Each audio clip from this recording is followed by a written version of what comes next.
Hey everyone, I'm Travis Wright, and you're listening to I'm a Fan Of, your show for music, comedy, and more. As always, if you are a musician, a comedian, or just someone that does something interesting, please reach out to me on Instagram at TravisCanListen. You can find me on Facebook at I'm a Fan Of, and you can reach out to me through the website at I'mAFanOfPod.com. This episode, our interview guest is Brandon Padier. He is a San Antonio musician, singer-songwriter. He's got a full band, and he's got a lot of solo stuff that he does, both of which are incredible. I am freshly hungover today from watching an incredible show with him and Brave Little Hal last night at Sundown at Granada here in Dallas, Texas. That was my first time watching him. He's just an incredible act. I haven't seen the full band performance yet. Can't wait for it. But he has a couple albums out there that are just fantastic. He does everything from kind of jam band music, rock music, a little bit of, I guess, blues and soul kind of, to very folky singer-songwriter stuff, and it's really, really great. The man has a set of just golden pipes on him for the vocals, and his guitar playing is phenomenal. When I was watching him last night, it made me realize I need to get much, much better at guitar. Not only is he technically good, but he's just got a style about himself that's really fantastic, and he's just phenomenal. So let's stop talking about it. Let's get into the interview. This is Brandon Padier. The I'm a Fan Of podcast, music, comedy, and more. All right, Brandon Padier. Yes. Welcome to the show, man. Thanks, man. I'm fresh off of watching you perform last night. Yeah. And Brave Little Hal was on the show. I love Brave Little Hal. Oh, they're so good. So good. But that was my first time watching you. Oh, cool. It was really good, man. Thank you. Me and Billy from Brave Little Hal were talking about how much we hate how good you are at guitar. Yeah, well, I would hope so. I mean, I've been obsessed with playing guitar for like 15 years. So, yeah, because what we were talking about is it's not flashy, it's tasteful. Sure, yeah, which is really hard. And Billy had mentioned he's like, a lot of these solo guys, because last night you didn't have a full band with you, you're just playing by yourself, and he's like, a lot of these solo guys, they're always like really cranking out the energy on that guitar, trying to compensate for not having a band.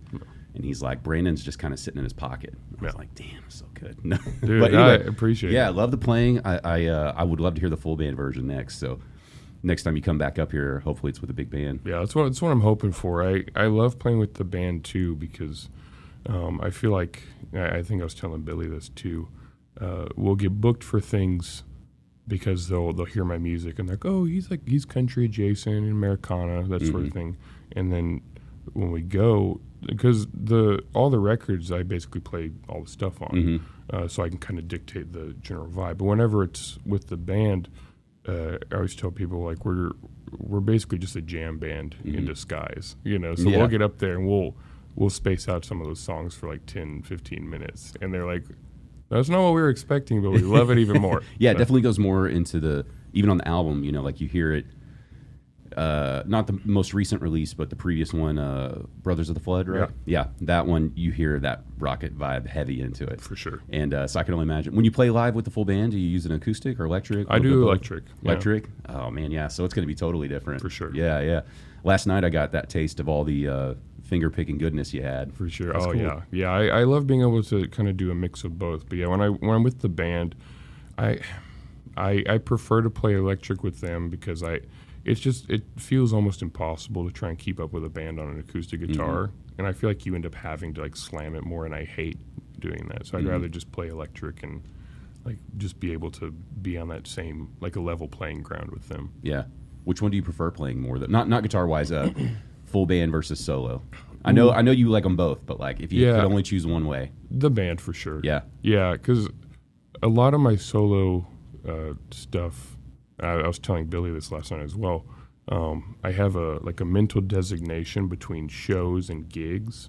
Whereas like shows, like you may not always make like great money, but it's almost always artistically fulfilling. Whereas gigs are almost always not artistically fulfilling, but they pay the bills. Yeah. And so those are most of the time are solo gigs. Whereas like the band, like I make sure my guys are paid well and everything, but they're so much more fun. And even if they aren't like the greatest gig, we're still getting to play together, and we're gonna have a good time regardless. Yeah, that's interesting. Did you purposely did you record all the stuff on your album? Because you recorded all the instruments, right? Except for pedal steel and like half of the drum parts of this record. Yeah. Was that all out of necessity, or did you want to do that? So I mean, the past few records I've done that myself, and it kind of came out of necessity because I was like moving around a lot over the past like year and a half or so, and so like basically any time I had free time, I was like, let's just go ahead and lay this down. Mm-hmm. And then once I finally got settled at the end of last year, I was like, okay, like we can track these parts like with not me because it's way easier that way. Yeah. Because my drummer, I've known him.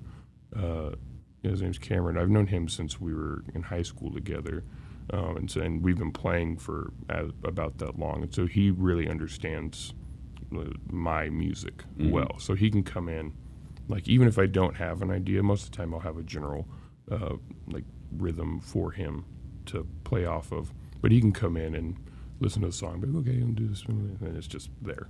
Yeah. All last night watching you perform, I was thinking of the different musicians I know who can like pick up on the fly, like not even day of, like they could just hop on the stage with you. Like I know this one guy, Jonathan, he's a great violinist. And I was like, I took a little video and I was like, I'm going to send it to him because I bet the next time he's up here, he moved to Chicago, but I was like, if I could ever get you guys together, I was like, I bet you would love having like a violin behind you just improvising the whole time through some of the songs. Not the whole set. No, but like, yeah. You know, but like just you dictate like, hey, come up here on this one.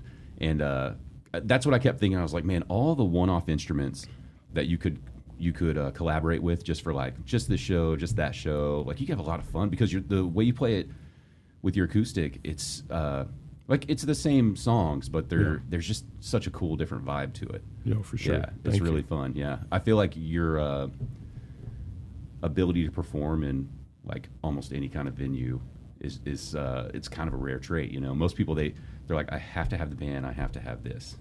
Yeah, it's definitely akin to the horribly overused cliche of 10,000 hours. Yeah. I mean, similarly with the way I play acoustic guitar, it just came out of necessity because I think I was telling you this last night, because for the longest time I didn't have a band I could play with because I just couldn't mesh with the right guys, and they weren't at the level of musicianship that I needed them to be. But I really like a lot of these melodies that are going on inside of the recorded versions of the songs. Mm-hmm. So I was like, okay, how do I find a way to be able to carry the rhythm and like the general chord structure, but also like add like whether it's the hook or whatever. So just kind of figuring that out over playing like 4 or 5 nights a week for like the past 5 years. Mm-hmm. You know, it just it developed into that sort of style, which I love. I definitely do think is unique. And I've had a few people tell me that, like, man, you like the way you play acoustic guitar is like super, like, is cool and different. And I'm like, cool. It works for me, I was trying to, like on the drive around this morning, I was trying to figure out what it was, and because it's almost like you know how to fill. You know when you hear an intro of a song, it's just a little too long. Yeah. It's like you should have started right there, you know, and like in my opinion anyway. And so it's like your acoustic playing when there's not a lead part, but there's not vocals. You're just filling in those gaps very nicely. You know what I mean? Like you could have just switched from this chord to that chord, but instead you popped in one more little thing in there just to jump it there. But, you know, it never felt like, this guy's up here showing off. Yeah. He's shredding right now. You know? Yeah, no, I hate that. It was really nice, though. Hey, when you're playing at first of all, Sundown at Granada, we love that venue. It's cool. We live in that neighborhood, nice. And it's like one of our favorite places to watch bands right now because it's one of the only bars that still feels kind of like a venue instead of just a bar. Sure. But like when you're opening up at a place like that, you open for Brave Little Hal, and you know they're this full band. Harmonies, 2 guitars, loud, and then beforehand you're up there just acoustic, right? And the bar crowd's still kind of coming in, and so I was wondering how you feel when you're on stage, right? And there's all the bar chatter that's going on through your music, but when the song's done, everyone's like, "Woo!" Yeah, like everybody was really into it. Yeah, but it's still like a bar while you're playing, where you're in this weird zone where it's not background music, but they don't have full attention, right? Mm-hmm. How do you feel when you're on stage and that's happening? This kind of comes back to putting in the time. I've learned to like not really care, to be honest. I mean, like I appreciate it when people do listen and then they clap or even anything in between. I almost get more weirded out when people are just there, just up front watching. Just watching, yeah. Because I'm like, what's that? Because in the scene that I've come up in, and that's what I was talking to them about yesterday, which is it was like an interesting distinction between like the San Antonio music scene, or like San Antonio and Austin and Dallas. Because when I go play somewhere, even if it's solo, like I want people to dance. Like seeing people dance is how I know I'm doing a good job. When people are just standing there, just taking it in, which is funny because like I do think that my songs are like lyrically like I mean I'm be a little masturbatory here, but like are good enough for people to like sit and like really take them in. But if I heard a good quote once from who was it? James McMurtry. He was like talking about playing live music. He's saying we're in the service industry as much as the bartenders are. It's like our job is we're going to play music, let people have a good time, get them to keep ordering drinks, you know, help the bartending staff. He's like we're as much a part of the bar as the bartenders themselves. And I do really like that because I think there's a time and place for certain songs and certain artists to have those experiences where a person comes and they listen and they soak in the lyrics. And then there are times when you just want to have fun, you know, and you need a band that, at least for my own personal experience, like I want my band to be able to do both. Yeah. Yeah, that's a good point. I think some, like it sounds cheesy, but it's like, I think a lot of people, like last night, for instance, right, when the room's still filling in, I think people get worried that like, is it weird to dance here? Because it's like it's an interesting little thing. It's like you almost want the bar to like put a couple plants and be like, you guys are my dancers tonight. Like when people are playing Get Out There, and then the rest of the crowd's like, oh yeah, we can do this. Yeah. Because like we used to go to this bar down here a lot, 8 Airs. Have you been there? I haven't been there, but I know of it. Man, it's a great little joint. Like I think you would love playing there if you ever got the chance, because it's one of those small little corner stages, and they really love good music down there. But it is one of those like. You know, the first song or two, it's like everybody's kind of hesitant getting out there, you know? And then by the time they're halfway through their set, it's like just trying to leave the building, you're like cutting through everybody dancing, and it's like gets a little hotter and grimier, you know? But yeah, y'all should, dude, your full band would love it there. Not even just the singer-songwriter stuff, but like full band, you'd kill it. It's a great little place. That'd be cool. It's just a shitty little hole in the wall and like too many stickers everywhere. And one of those spots. So San Antonio, you're talking about the difference in the scene. So what is the San Antonio music scene like?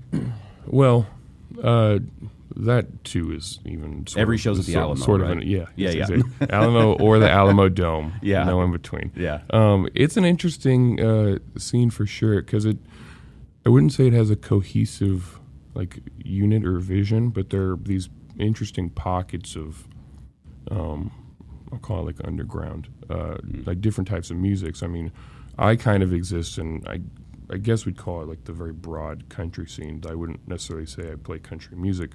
But so you have that, and you have a few different spots that are great, like spots of percolation for that. And then you have a really like whacked out like jazz scene down there, where it's just a bunch of like 18 to 23 year olds that are just like hyper nerdy, but are the most insane jazz musicians I've ever heard. Like, is there like a jazz school down there or something? Like up here in Denton, we have a ton of jazz musicians, but it's for UNT. They have a huge music program. Honestly, UTSA's music school is kind of underwhelming, to be honest. Like compared to like UT's or Denton's, and UNT or like say like Texas State. Like it's much lower par. But I mean, they go there and they just pick it up. I mean, there are a lot of spots for jazz music around town, like almost more than there are for anything else. But yeah, so you have that, and you have like the punk and the hardcore scene, which I love to go to, even though anytime I ever go to a show, I feel like I automatically turn into an old man. I'm like, why is this so loud? I'm like, oh, it's because we're in a room designed for 20 people, Yeah. and there's a 5-piece band in here. Yeah. All their amps are turned all the way up. Yeah. My wife and I have become the people that stand at the back of the show now. Yeah. We're getting so fucking old. Oh my gosh. No, yeah. My drummer and we went to a show on Thursday, before I left for coming up here. We basically stand like right behind the sound engineer, because that's where we find like the best sound is. And so it's like, because for us, like I certainly don't want to be like bunched up next to a bunch of sweaty people. Like that sucks. I do, if I'm coming to listen to a band, I want to hear them. So we'll stand back there and just take it in. I used to be like let's get up front. And I'm like, nah, I'm fine. Oh yeah, man. I grew up with punk rock music, so it was always like up front. If people aren't pushing you around, this show sucks. Yeah, in the pit. Yeah. And now it's like, I can't believe these people stood right in front of me. And like there'll be distance between us, and I'm like, I just had this nice zone with no one in front of me. And we're like, we're realizing, we definitely don't do that anymore. There's definitely no crowd surfing anymore. And I was trying to think about it the other day. Like, I want to watch the show production. Yeah. Right? Like you go see a big performer like Jack White or something. It's like there's a lot of shit going on the stage usually that's interesting as well. And it's like now I'm thinking like, what's the best spot where I can be elevated and watch it all, And honestly, man, I think I was thinking about this the other day, how cool it'd be to have like random, I don't know if they're called 3D cameras or what, but the full, like VR style camera where it's just getting 360 degrees, and you just put like several of those like around the venue. And because, I was thinking like musicians are having a hard time making money, right? And you make a lot of money off live shows, off merch. You're not making any money off your actual music anymore being streamed or anything, right? And I was thinking, man, you could probably sell tickets for like VR concerts. Oh God. For people who couldn't, but like for people who couldn't make it, right? Like if somebody knew you're playing at Sundown and they're like, oh, I love that venue, but I can't, we live over here in New Mexico or something now. It's like I wonder if someone would put on like VR goggles and like sit in the venue where you could like literally see the people next to you dancing around us. You could toggle between which view you want. Yeah, I don't know. That'd be interesting. I don't know if it would be cool or if it would like kill music. Like you show up to a show and now there's just 7 VR cameras and nobody else. Yeah.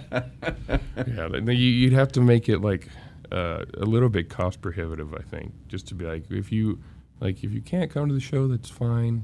If you're not coming to the show because you want to do this, you're paying more. Yeah. A ticket's $10. The VR is $35. Yeah, exactly. I don't know. I mean, but it would be perfect for like aging rockers like myself. They were like, I think Portlandia did a skit like that where they were I think they were at a festival and they were flying drones stage to stage. Oh my God. Yeah, it was pretty good. I remember going to play punk rock shows down in San Antonio. Yeah. And y'all's the venue, I don't know if it's still there. I think it was the White Rabbit. So the building's still there. Yeah. It's called the Paper Tiger now. Okay. And some people say it's better. A lot of people say it's worse. I think it's exactly the same. Yeah. Well, that's like here in Deep Elm. It's like anytime something changes, you get that 50-50. Yeah. Yeah. I was lucky enough to the punk rock band I was in, we got to open up for Rancid at the the White Rabbit. Wow. And that was one of the wildest experiences. I'm sure. You familiar with their music? Mm-hmm. Yeah. So we at that time we had like a shitty polka dot van. We're like punk rockers.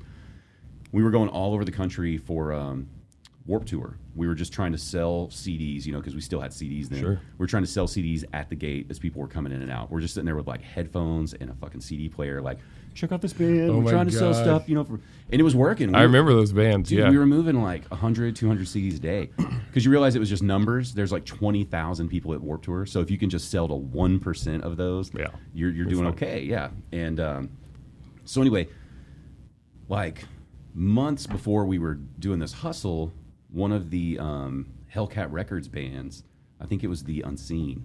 They were playing a show like in San Antonio, and then they were going to play a show in Oklahoma. And so I was trying to do like the DIY thing and like get us a really good show with like a band on the label. And I was like, hey, if you guys want us to put on a show for you on your off day in Dallas to help you out, we could set all this up. And they're like, no, we need a break. So I think they threw us a bone because of that, like because we reached out and tried to help. Because later on they were like, as we're going through, they're like, hey, we need a band in San Antonio for Rancid. You guys want to open? And we're like, yes, 100%. Absolutely, yeah. But then we almost fuck it up. So we stayed at a hotel in El Paso. It was like we were like, we're going to play a big show. Before we drive there, let's stay in a hotel. Let's kind of get like fresh. And we're going to leave that morning and get down to San Antonio. So we woke up like, I don't know, like 2 hours late. I don't remember what happened. And then we also forgot that there's that fucking time change in El Paso. So we were like 3 hours behind, and we're like, and then our poor van that we bought for like $200. It was just at that point like we were gonna go to San Antonio, and then we were gonna come back home to Dallas, fix up the van before we went back out on the next leg, right? And at that point, it literally only had one front brake. Okay, the rear brakes, they just like something happened. We heard some weird noises. We pulled a wheel off, and the brakes fell out, and we were like, fuck, I don't know how to put that back together, right? They were drum brakes. So the guy that was with us, he's more mechanically inclined. He's like, no problem. He's like, we'll go look at the other side. We'll put it back together that way. And then that side fell apart. And he's like, so we're kind of fucked on rear brakes now. He's like, so we just got to be careful, okay? And this was, I think we were in like, I don't know. We had to have been in like New Mexico or Arizona when this happened.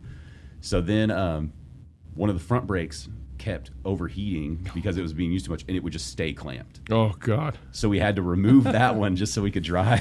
So we're driving with just a passenger front brake, which not ideal, right? And then the motor, just because it's an old shitty van and we're putting all these miles on it, it's like overheating. And so we're going through the hill country, you know, like when you're coming from El Paso, yes. Right? It's very hilly. We're like 3 hours behind.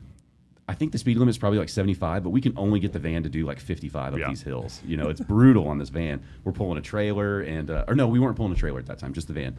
And so we're playing this game of like going down the hills. We're trying to pick up as much speed as we can.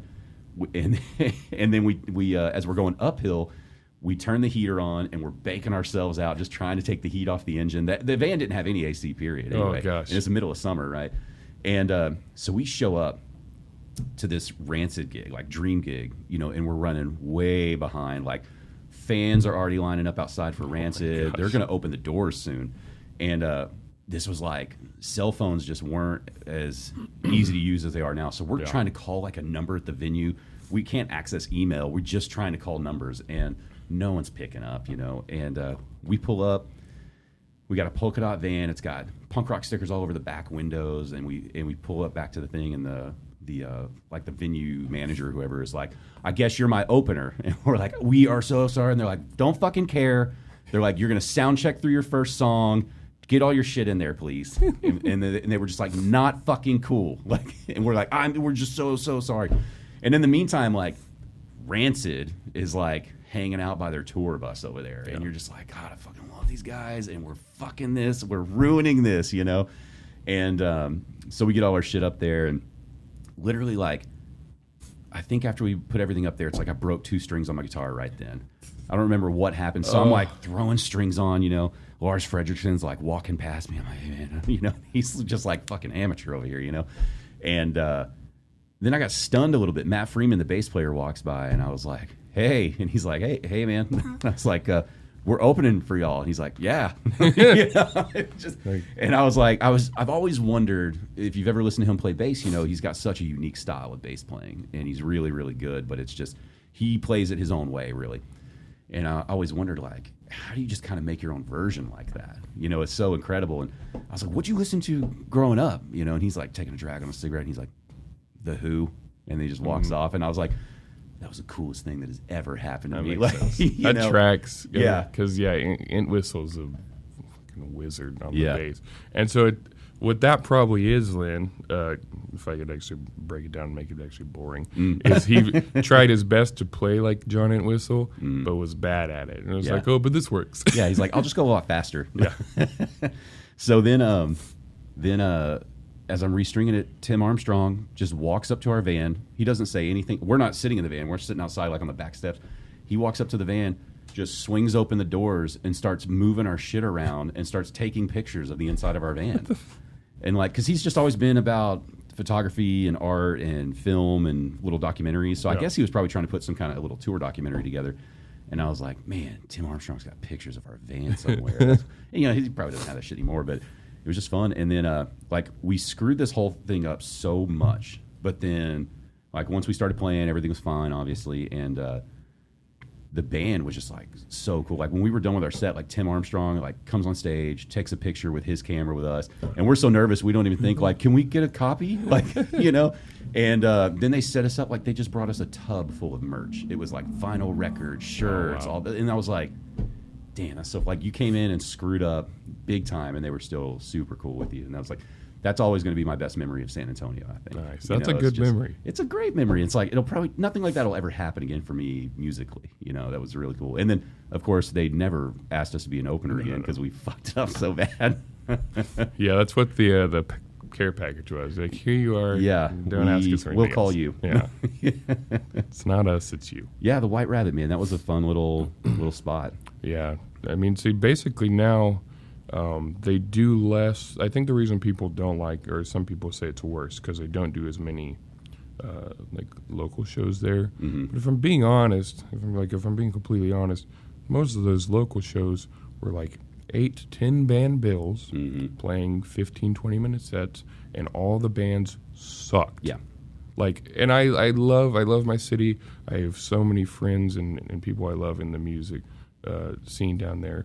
But there are some bands that, if I'm being honest, there are some bands there that, I won't name names, that people like really like. I'm like, these guys are fucking terrible. Mm-hmm. Like, and not even from a like, because there are bands that I think are good that I just don't mesh with. It's not musically. subjective, like, this isn't for me. Yeah, there are bands I'm like, how are they still getting gigs? Yeah, like they're so bad, and I will never know what it is.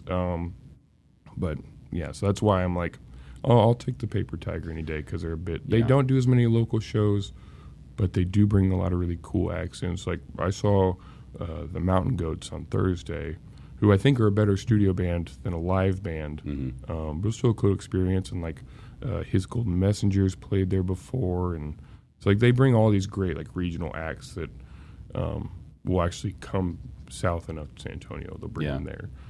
Is it harder, like, for big touring bands to go that far south? Is it usually like Dallas or Fort Worth or Austin? It's interesting. I'm not entirely sure why. Like really big bands, or I guess that like level between like stadium act and like these like more like regional acts that kind of come through, like never come to San Antonio, which makes me sad. So like my favorite band, Dawes. They play in Austin. They'll do like Austin, Dallas, and that's it. I've seen Wilco in San Antonio, which is cool because they're another one of my very favorite bands. And they'll basically play all of Texas. They'll probably come in and do like Houston, San Antonio, Austin, Dallas, and then hit Oklahoma or wherever. I'm like, man, like that's cool. Like, I'm glad they appreciate that because they know too. They're like, people in San Antonio, especially if you're a fan of Wilco, you're like, yeah, I'll go to 2 out of those 4 shows. Like, I'll go to Houston and San Antonio or Austin, San Antonio. Like, that's what I did. Is like, you hit the San Antonio one, and then it's like the next night is in Austin. It's like, yeah, if you love their music, you'll do it. Like, you're not cannibalizing anything. I would love to see a big name, like somebody who's already made their money, and it's not 100% about the money. Because I know it's so hard for a touring band to, break even, let alone make money, you know. But somebody who's already made the money, it's like it would be so cool if they just did a tour where it's like you could see them at the venue you played last night. Yeah. You know what I mean? And it's just like, we're going to do 2 nights, 4 shows, just do something crazy. But it's like, this is going to be the most intimate you've ever seen this band. And then do it in, like, don't even do it in Dallas. It's like, go pick some little podunk town that's, Dallas adjacent, that these people never get shows. And like, I just think it'd be so cool because those shows are always going to be better than, selling out that theater or that arena or the big venue. Like, those are great for money, and it's like, those are cool. There's a vibe to it. But man, there's nothing like a packed small room for music. Oh, for sure. You know, and that would be incredible. I think a lot of artists, and it's probably just because they work with, you know, bookers and management, and they're just trying to get them venues and make money. But it's like all those little towns end up being way bigger enthusiasts, I think, right? It's like I live here in Dallas, and we get spoiled. It's like I can go watch a concert almost every night. No. And so you definitely take it for granted. And I think that was one of the great things about COVID is it kind of kicked you in the nuts and was like, hey, dummy, you might not ever listen to music again live. Yeah. And so when it does come back, it's like you really need to appreciate how much you have around you here. And but I would love, you know, like Garth Brooks kind of did that. Like he does those. Yeah, the dive bar tour. Or yeah, whatever. and he'll go to like, you know, he'll go play like 7 nights in a row just so everyone can get a chance. And it's like, God, that's incredible. But of course, you know, he's fucking huge. But Yeah, of course. Yeah. And then I think it was back in the late 70s or 80s, the Rolling Stones did something very similar to that, where they were in New York, and it was like this tiny little club in New York, and they were billed as the Cockroaches. they changed the name for it? Yeah, That is so awesome. And it was like a 50, like maybe 100 person room, and then somehow like word got out. It probably got leaked that it was the Stones. Like the day of, there are people like around the block trying to get That's in. incredible. I mean, how incredible would that even be just to stand on the sidewalk and hear it? Oh yeah, Like on the sidewalk outside of the venue, that would still be a more intimate performance than you'll ever see them. Like even if you couldn't visually see them, like just hearing and it would be that way way. cheaper too. Oh, I mean, like that would be incredible, you know, to be able to like ask Mick Jagger or Keith Richards, like, how did that feel though? You hadn't played a stage like that in probably 20 years, you know, or whatever, however long, right? And it's like, what was that? I bet they ate that shit up. Oh, for sure. You know, that's got it. And just being on like a cramped stage where it's like you're gonna bump into each other again. And it's like, dude, don't swing your guitar over here and hit my cymbal. Like, you know, Yeah, that'd be wild. it's interesting. Yeah, I love the Stones for sure, and I definitely think probably the band. So like Keith and I mean back when Charlie was alive was when that happened. Like I'm sure they preferred that more than Mick. He's such a character. He's larger than life. Like he's like 75 years He's old. just standing there. He's like, guys, I gotta move. Yeah. You gotta give me some space here. I have the moves. I can't move. Yeah, so it's like you see him now on all these stadium tours, and he's like running across this whole stage. Yeah, and he's like 89 years old yeah, now. it's insane. I love it so much because you have with that, and then you have like my heroes like Bob Dylan and Willie Nelson. They're there. Yeah. I went and saw Bob Dylan earlier this year in San Antonio, and the entire night he played the piano basically, and the way it was set up was like the piano was here and he was behind it, and he's like 5'5". Oh, so you were looking at the back of the piano? Yeah. Oh, It was so funny. weird. So they almost weird. always go, you know, side view, right? Yeah, exactly. But yeah, it was just basically back of the piano was kind of angled, and he was there, and you could just like see this part of his face. And then the song would end. He would walk out from behind the piano. There was like a mic stand there. He would hold the mic stand and basically just pose, Just and then go back, and then go back and start playing again. If it wasn't Bob Dylan, if it was anyone else, I'd be like, what a pompous asshole. But because I know who Bob Dylan is, I'm like, he's like, let's just get these pictures, like these people their pictures. Yeah, and for all we know, he's doing some artistic project right now. Like he's so, you know, when I finally got into Bob Dylan, it was after I was really into punk rock music for a while. Yeah. And then it's like, it finally dawned on me. It's like, wow, he was punk rock before there's punk rock. You know, people were hating him because of his music choices, and it's like, he was offensive in all these random ways, and I mean, it was incredible. When I saw, oh my God, what's that fantastic documentary? It's like a super long. I think it's like Unknown Road or something. Oh no, with Bob Dylan. No Direction Home. No Direction Home. Thanks.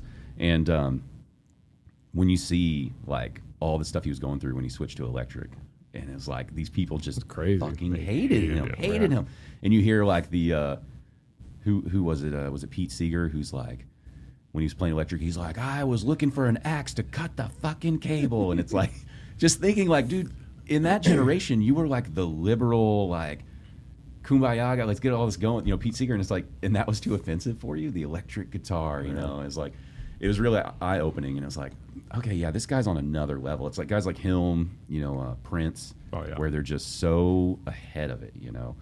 And then they do it like without even thinking about it. It's like, Prince was basically, you know, cross-dressing all the time, and nobody ever thought twice. You know? Like now, it was so far ahead. Like all the hate that trans people get now, and he was basically acting like a trans person, right, without saying it. You know, like back then they would have been like, "What the fuck are you doing?" Yeah, you know. Yeah, it's definitely in that lineage. I mean, you had Prince. I mean, David Bowie before that. Little Richard, who most people don't know, basically took his look from this artist named Escarita, who's killer, like super psycho, like rock and roll, like basically the same.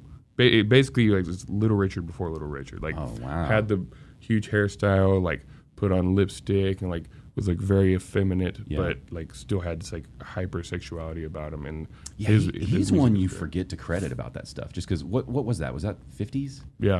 Yeah, so that's just so far removed from us that you don't think about it anymore. But yeah, he was fucking wild for his time. Yeah, like it's amazing he didn't just get his ass kicked all the time. No. Yeah, he could probably throw it down. That's the thing. Still, could you imagine like this black guy wearing lipstick playing shows in the South? How that probably went over with a lot of people. You know? I think across the board it was probably just like they were probably less concerned about what he was wearing and more the fact that all of their white daughters were going insane about him. Right? Yeah. Yeah, it's kind of amazing that he wasn't like, you know, just taken out back or something. It's like people were so ruthless back then. Yeah. He probably had good body men. Yeah, you have to. You have to.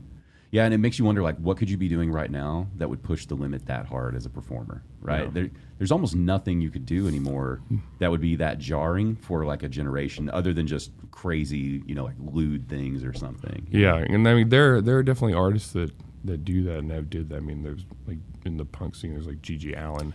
Yeah, but that's just, like, so... Like, what Little Richard and those guys were doing, like, it still revolved around the music. Yeah. Right? Like, it was like a style. It's like, yeah, I guess I could jar people if I just came in and started punching all of my fans one by one. Yeah, you know what I mean? Sure. And so it's like Gigi Allen. It's like, yeah, okay, he's a wild man. I get that. And like one of the guys I just had on this show is from a band called the Wee Beasties, and they're like a very punk rock band. And you can tell he gets a lot of inspiration from like Gigi Allen. Like he goes up and he's in like, he's a heavier guy. He goes up in just a thong. Sometimes he takes that off and he's performing naked. I read an article that he shoved a banana up his ass and pulled it out in the show and threw it in the crowd. And like, I don't know if that one's true, but that's what I read. And but that's so like, I feel like you're getting a little past performative at that point, right? Yeah. It's just like, I don't know. It's like when you go to a museum and you see an art piece where you're like, well, you're just trying so hard, right? Versus like, ooh, they were thinking like nobody was thinking when they made this. Yeah, no, for sure. Yeah, that for me, like, that's why I mean, my music is not like necessarily able to be subjected to any type of like crazy.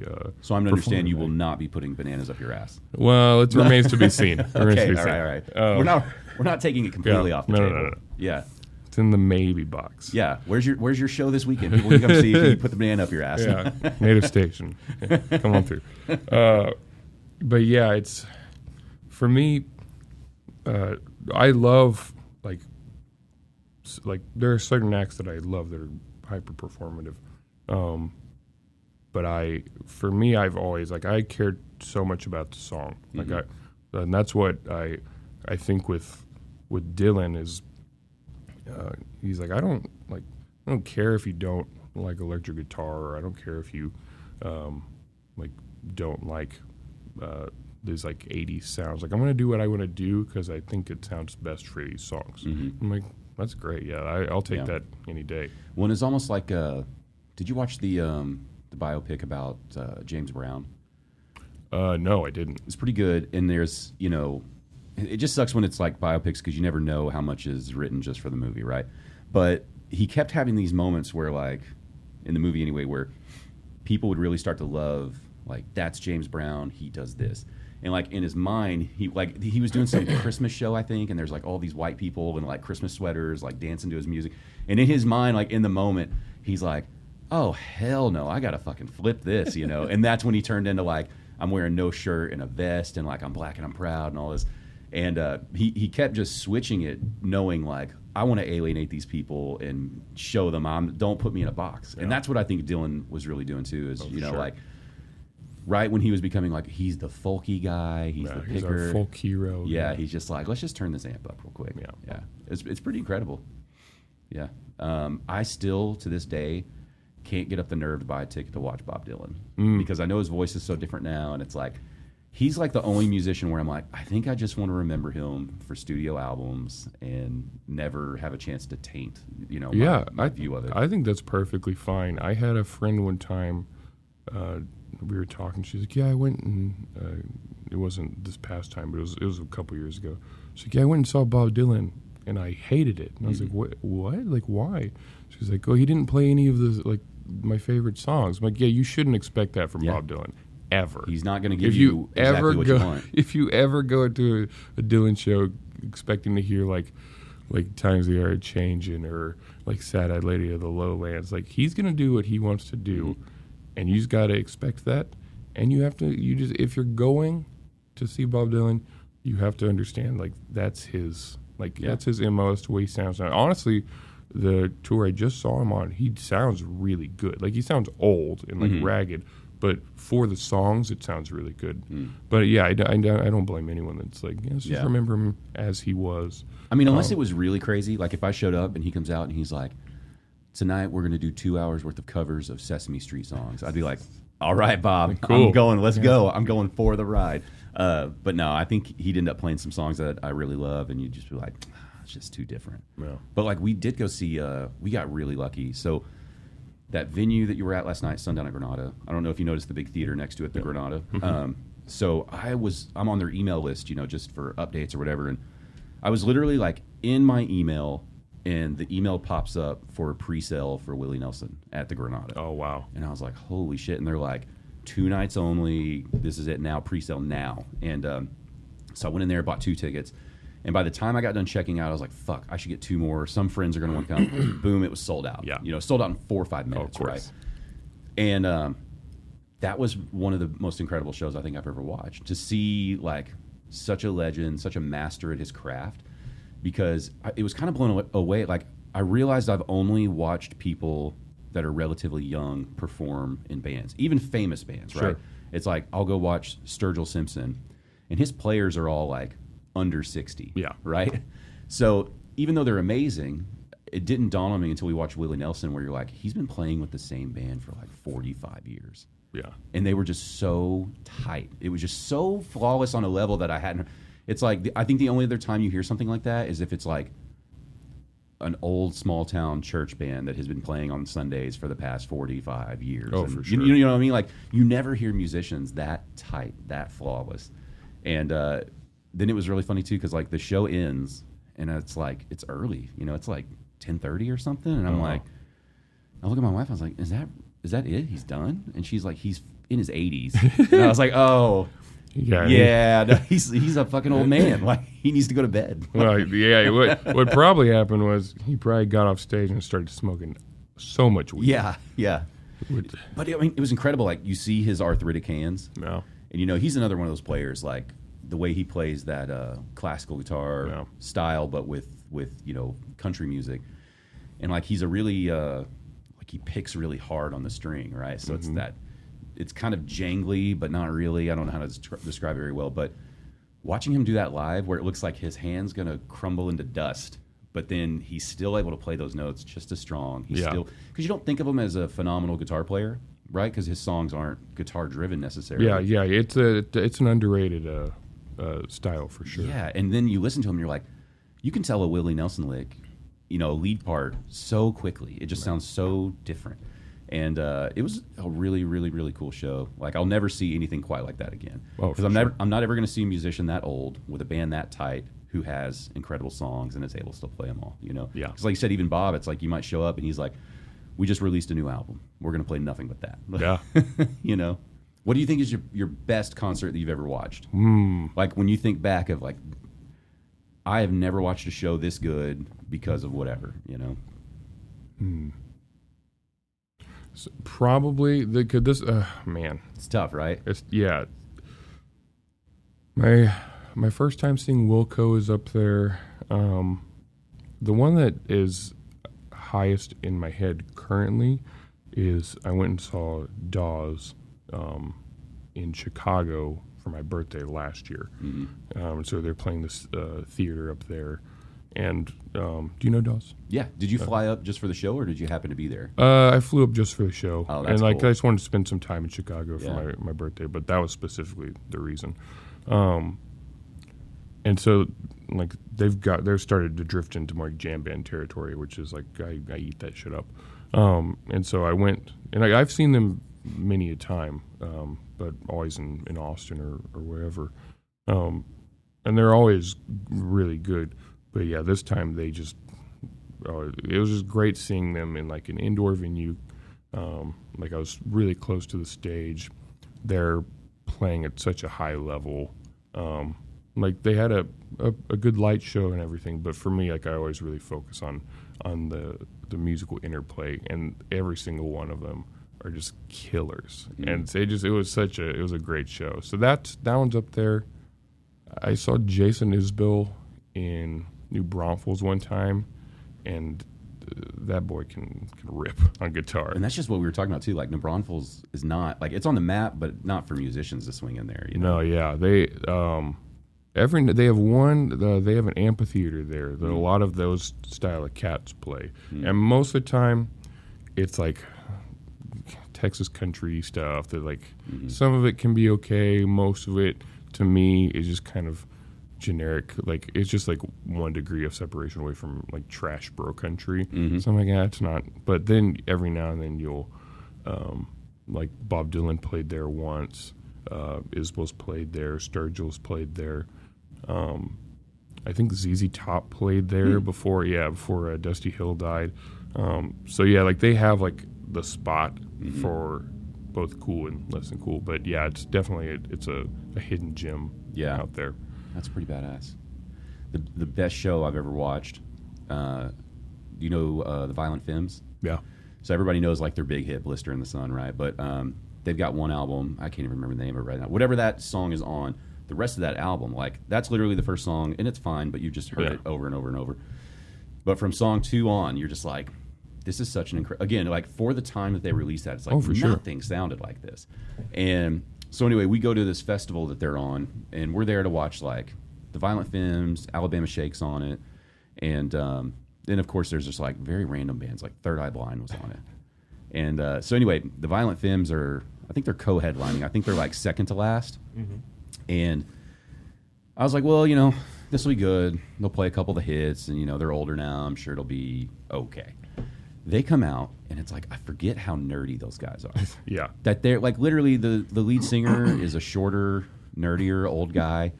He's got a little weight like an old dude does. He's wearing like jean shorts, like white, New Balance style tennis shoes. Oh my God. And he's got like a regular like dad, button up collared shirt that's like I almost expected it to be tucked in with a phone clip, like just the nerdiest looking dude. And the bass player is like the coolest one, and he's still, kind of a nerdy guy, but he's playing an acoustic bass, and he's wearing probably just like, I don't know, probably just like gray jeans and a black shirt, but he's still rocking like this crazy long ponytail.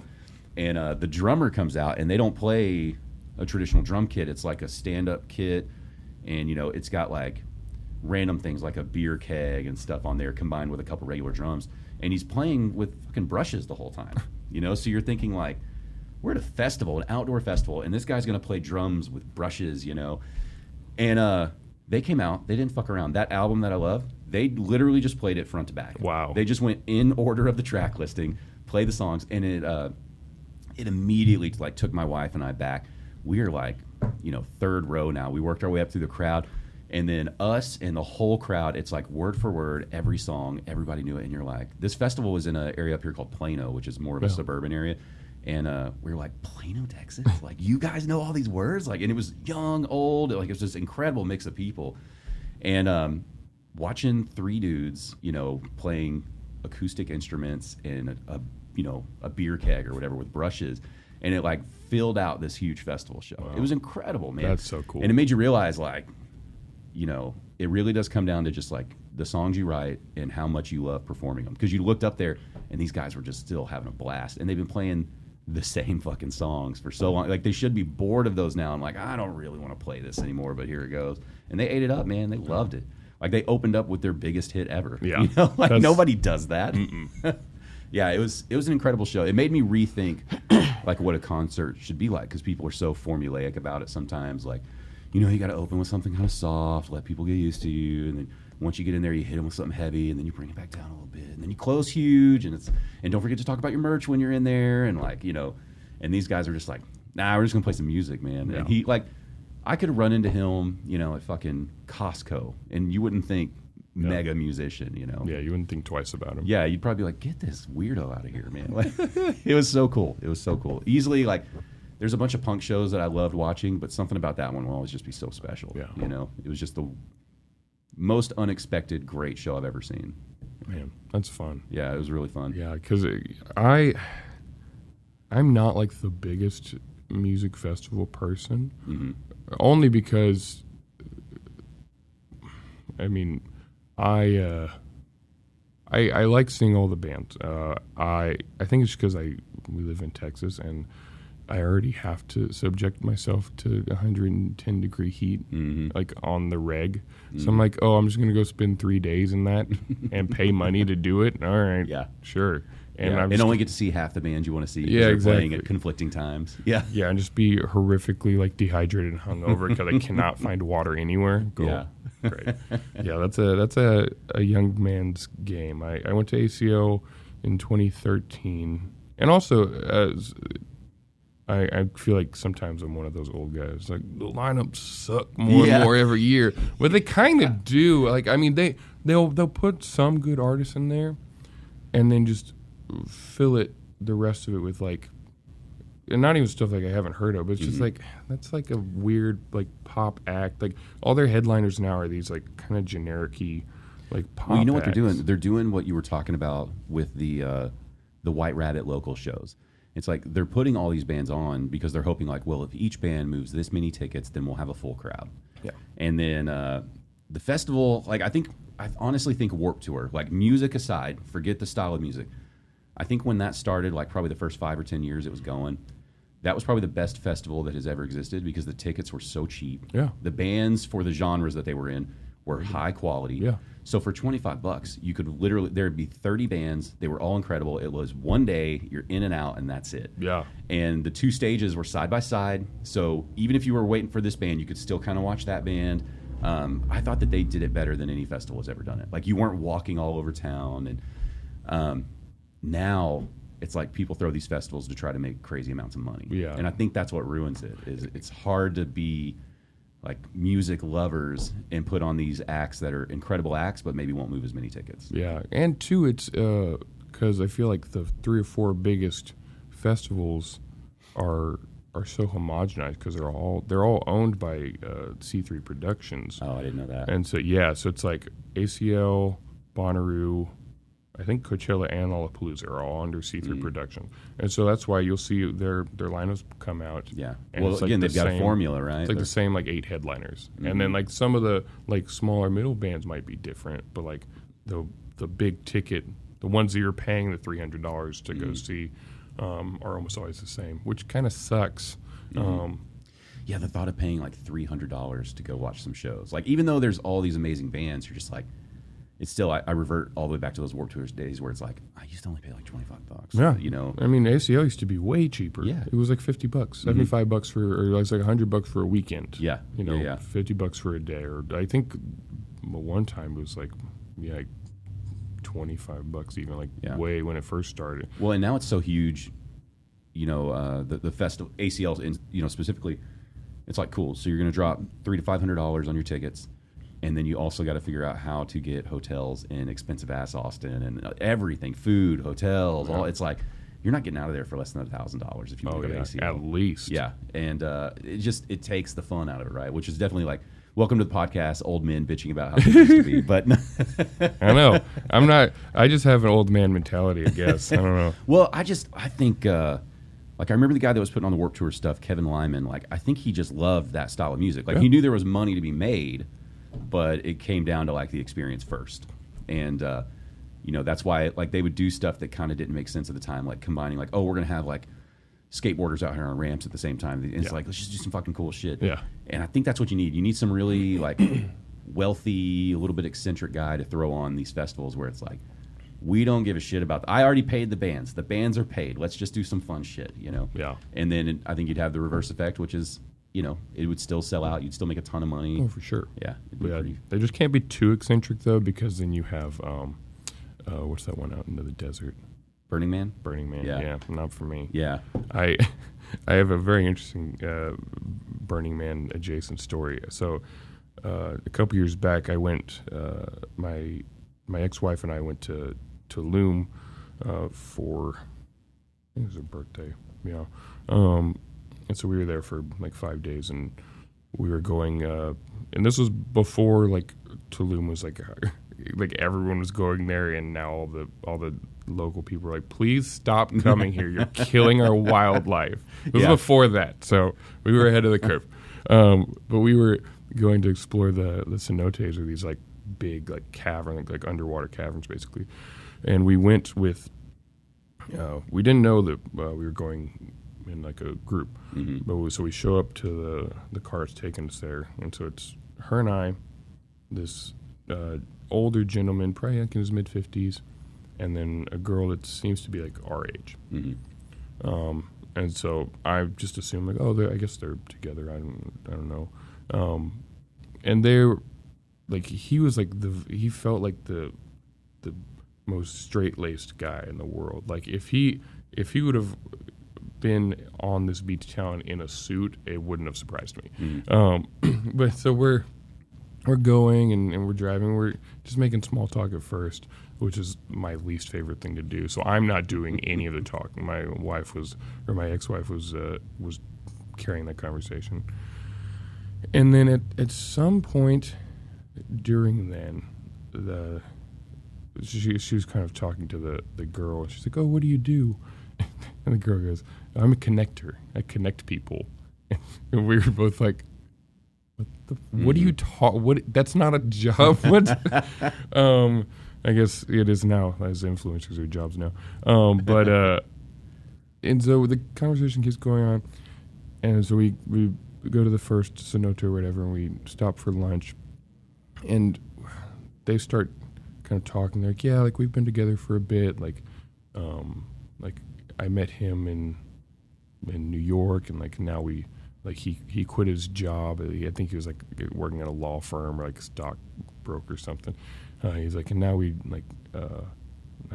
travel all the time and go to Burning Man and do all these things.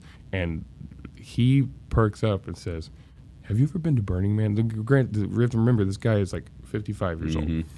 He's like, it was the what did he say? He's like, it was the dopest experience of my life. And I'm like, what is happening? Like, you don't get to use that word. I'm sorry. And yeah, they're just going on and on about it. Like, have you ever been? I'm like, no, I don't think it's my vibe. He's like, oh man, like you got to experience it. It's amazing. He's like, we go and hang out there, and like we hang out. Oh, and they were also talking about like they go and hang out in like nudist colonies and stuff. And I'm like, oh, these people they're getting wild. These are swingers. Yeah. And it was confirmed to me because at the end of the trip, we get back, and they're like, hey, because we'd talked to them about like wanting to get some mezcal before we left. And we get back, and they're like, oh, we have some mezcal back at our room if you want to come by. And we come on over. We were like, no, we're good. Yeah. I'm like pulling my ex-wife. I'm like, come on. And she was like, what? I'm like, they're swingers. They're swingers. She's like, man. what are you talking about? I'm like, you didn't. She's like, I didn't read any of that. I'm like, but then you're also like, oh, that was nice. They were into us. Yeah. Like that was a compliment, you know? Oh, for sure. Yeah, I've been kind of fascinated with like the symbols that you don't know mean that people are swingers. You know, like the pineapple apparently is the thing now. Do you know about this? No. Apparently, a pineapple is a symbol for swingers. Interesting. I don't know if it started with like we put a pineapple out by our door or what. Right, yeah. But like in the window, people will post pictures of themselves like wearing, like one couple had like matching pineapple swimsuits when they're on vacation, and they're like, it took us a while to learn why everyone was being so friendly. It's like, you know, and then I heard recently that like I think flamingos are too now. I don't know. And we just went down to Surfside Beach and down by Galveston, and we were flying a flamingo kite on the beach. And I was like, God damn it. It's like, I got home and I was like, I wonder how many people thought we were just like putting the signal up, you know? Like, it's the new bat signal. well, and then I can't tell what's real and what's just people making stuff up on the internet. Like, oh, for sure. Oh, today, yellow glasses. Those are swingers, right. You know? Like, no, that's true. I don't want to forget to ask about this because we're just chatting now, but the most recent album, I'm sorry, remind me of the title. Years in the Wilderness. Thank you. Yeah. I saw that you did that really cool thing where you broke it up into 2 EPs first. Mm-hmm. How long was it before when you started releasing the EPs to when you finally released the full album? It was like over a year, right? So I started recording it in January of 2021. And I, around that time is when or like in the summertime, I started going through my divorce. And so I was dealing with that. I was moving out. I was trying to figure out all that stuff. So I had to take a break. And I knew I had all these songs and ideas. And I knew that I wanted to put out like something last year for people to have. But I knew I didn't have the time to record all the songs to the quality I want. And so probably around like August or so, I was like, well, I'll just break it up. Like, I was like, I see that it doesn't happen all the time, but you see it a little bit more and more now, where like basically the EPs almost act like singles in their own way, but it's like more easily digestible pieces for this the modern society that not everyone is as album oriented as me or other people that I know. So I was like, well, I'll just drop I'll finish these songs, and like while I put that out, I can finish working on the rest, and I can put those out, and then I can finish working on the rest, and I can put the full thing out. So yeah, about middle of the year last year is when I decided to do that. And so yeah, I put the first one out on December 31st. Put the second one out in April, I believe. I think it was April 1st, and then the full record just came out in August, late August. How did you? Now that you're on the other side of that, how did you like releasing it that way? I liked it a lot. I would have preferred to do it not as chaotically. What do you mean? Just because I felt like a little bit of that came from necessity of like, I want to get these out to the people. Mm-hmm. But I was also like, so I had moved out of my house. I was living with a friend of mine, and so I recorded a bunch of stuff there. And then I moved out of there and was staying. My parents have a little like studio apartment behind their house, and so I was staying there for a little bit. And so I did some recording there, and then I finally found the space where I'm living in San Antonio now. And so once I got there, I could able to like really finish it and like have it all, because like different spaces sound different. Yeah. And so it's just like trying my best just to be like, okay, let's get all these sounds as close together as possible. Mm-hmm. So like I would prefer to do it like I liked doing it that way because I feel like it did kind of keep people like keyed into what was happening, what was going on musically for me, and also allowed me to like just do everything in batches and like get real. Like if I wanted to take more time on a song or do something different, I had the time to do that. It was. You were going through the divorce while you were writing and recording all this? Yeah. Dude, that seems like I don't know if that's a great time to write and record or a horrible time. For me it was great. Yeah, like just a good distraction, or it was a good distraction. It was super cathartic for me. What was I going to say? Well, I lost my train of thought. But yeah, basically it allowed me to process a lot of like really heavy emotions as well. And like her and I are still friends now. And she was like, when Years like finally dropped, she was like one of the first people that reached out to me. He was like, "This sounds so good," and I'm like, "I'm glad you like it." So it was like an amicable split then? Like it was, it was all pretty healthy? Yeah. That's such a weird, like, isn't that weird that like you divorce, but it's like you both, I guess, maybe see it coming?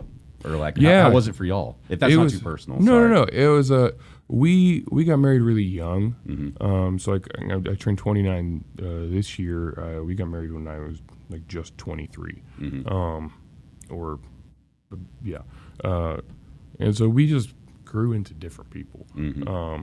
Like just the things we want out of life, the things we enjoy, we just became different. And for her, one of the big things was like, I've known for a long, long time that music is what I want to do with my life for the rest of my life. And I don't necessarily care, like, I prefer like living comfortably and like, Mm-hmm. like having, like being able to have things. But like if I have to struggle to get my dream, like I'll do it. I don't care. Where she didn't see it that way. Mm-hmm. She was like, why, like this isn't fun. Like you're never home. She's like, she likes to have nice things, Mm-hmm. which is not a bad thing. It's just different between her and I. And so music was always the big kind of fight that we would always have. Mm-hmm. And so when it kind of came to breaks, she was like, I know that this is what you're supposed to do. I just can't be a part of it. Mm. I was like, well, I get that. It's not an easy life for companionship. Yeah, and that's was she the one who kind of initially brought that up? Yeah. So then it's like in the moment you can't think about it, but like as an outsider, you're like, man, how hard must that be also to even start that conversation? Because like if I went and told my wife like the thing you want to do for a career doesn't work for me, I don't want to do this anymore. Like you almost sound like a terrible person for not supporting that person, right? So you're basically having to come up and be like, I don't want to support what you do, which is like you're going to come out as like the bad person in the split up if it's the other person telling the story, right? Yeah. And so it's like, man, it's got to be such a difficult conversation to even start, just because of it's like if you realize like I just know it's not going to work. That's how long had y'all been married? About 5 years. 5 years. And how long did y'all date before that? We dated for, I want to say like, I think we dated for 2 years and we were engaged for 6 months. So were you, when you were dating or when she first met and when you guys met each other, were you already kind of pursuing music aggressively or was it like a hobby at that point? No, it wasn't a hobby, but I was just starting and I had like no notion of how to do anything. So Yeah. but I knew I wanted to do it. It was actually,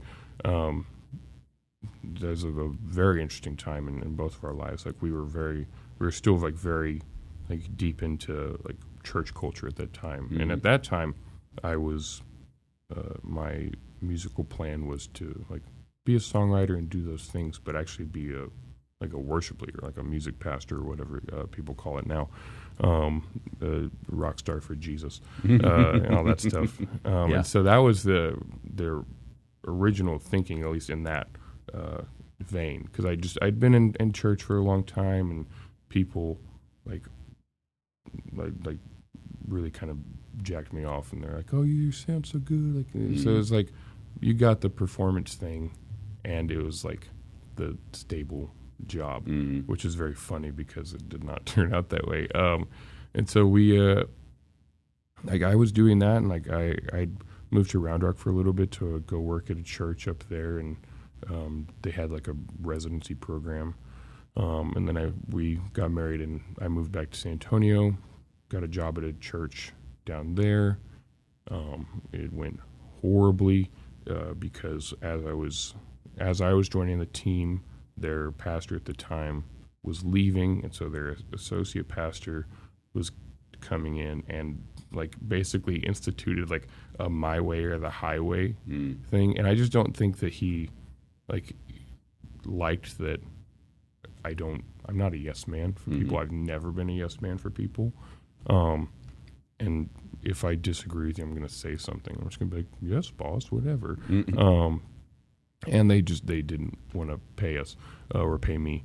And I was like, well, too fucking bad. Yeah. Like I have to live and survive. Like Mm-hmm. I'm not going to work 4 jobs just so like you can have like my pretty voice. I'm Right. not doing that. Yeah. And then so we left that church. We were out for a while.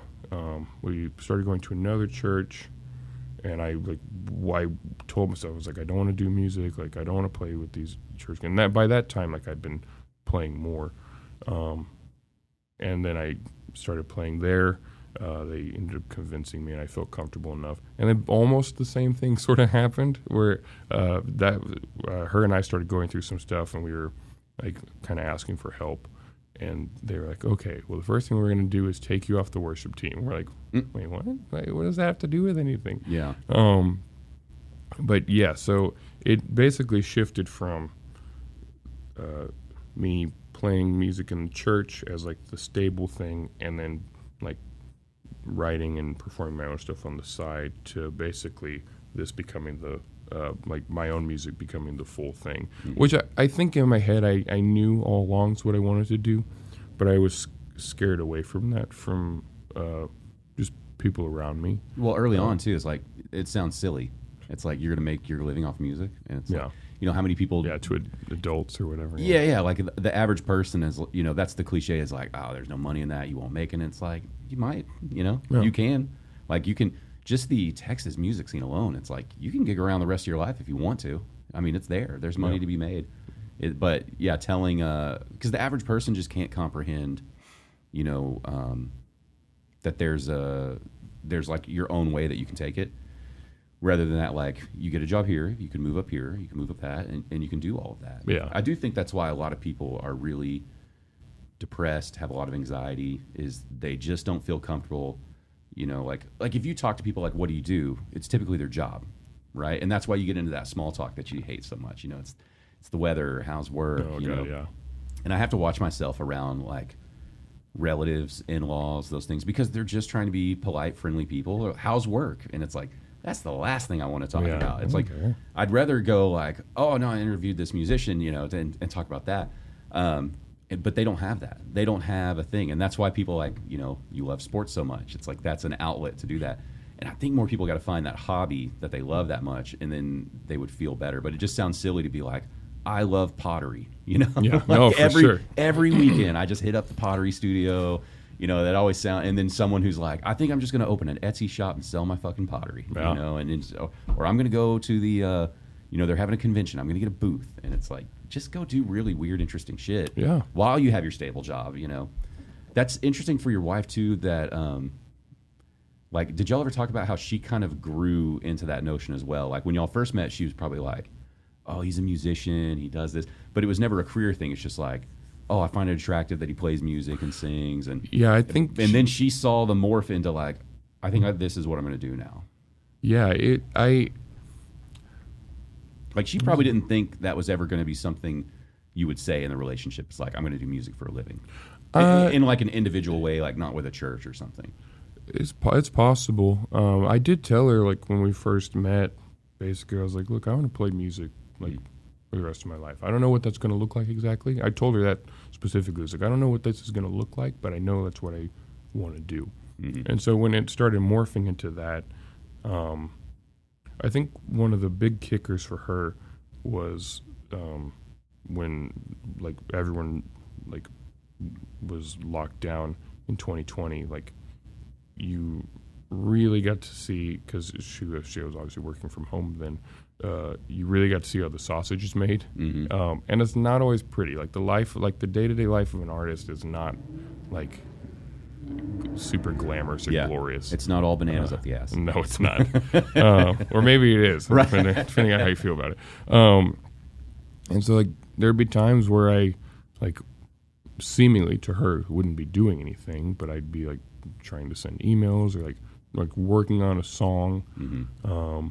And then so for her, she was like what's going on? I'm like, I'm trying to do my job. Like, mm-hmm. like, mm-hmm. and this is the only thing I can do because I can't, like, gig right now. Yeah. And you're not punching in or out. Yeah, exactly. You know? Yeah. And so, yeah, she doesn't have that mindset. And not a lot of people do, which is why people think it's insane to try and make a career in music. But I have no problem and knew this from the start. I was like, if I have to play, like, 5 nights a week, you know, to make a living, I'll do that. That's fine, because I would rather hustle playing music than hustle at a job I fucking hate. Mm-hmm. Like, why would I do that? Do I like I had told her, and actually I've told my parents this as well. I was like, look, if y'all like want me to go get a stable job, you want to go get a 9-to-5 job, fine, I'll do it. But don't be surprised if you come home one day when I'm 50 years old and I'm hanging from a fan, because that'll happen. Because I'll hate myself. I will never have tried. Mm-hmm. I'll have given up on this dream, and I'm like, what's the point? You know? And they obviously took that super well. Yeah. Like, don't say that. And I'm like, well, I'm just telling you the truth. Like, mm-hmm. But, you know, people should say those truths, right? Yeah. It's like you should be able to say, that sounds soul-sucking, I don't want to do it. And someone go, okay, well, what are you going to do then? Figure it out, right? And I think a lot of people don't realize that that's an option, is to go like, that sounds fucking terrible.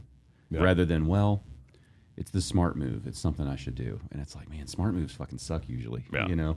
Yeah, it's the niceties. Because no one wants to, like, they're always afraid of offending someone. Mm-hmm. And I'm like, well, I'm not offending you. I'm just telling you it's not what I want to do. Like, it has nothing to do with you. Mm-hmm. Like, that's always the thing, is when people get offended. I'm like, look, I'm not, like I'm not mad, or like, I'm not trying to offend you, and I'm sorry if I am.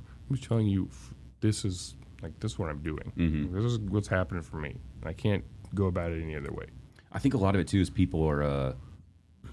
I think it's hard for the average person to know that, you know, you could look like a failure to other people, right? Because it's not a traditional route. So you could go put all your effort into this. It doesn't work out. You don't have, you know, the house or the car that other people in your age group have because you're doing this other thing. And in their eyes, it's like, it's always a competition, right? You know, I'm losing the competition. And, you know, trying to let them see, like, none of that is even real. Yeah. It's like, I don't know what any of my friends drive for their cars. I've seen them. I don't remember what it is. Yeah, exactly. No one fucking cares.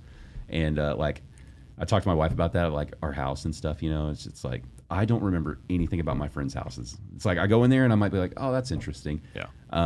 But, like, the only person who's caring about that shit is you. So...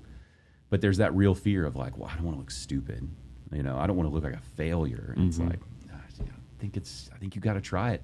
Yeah. Musicians, I can understand like people getting behind them a little more. I interview a lot of comics on here. Oh yeah.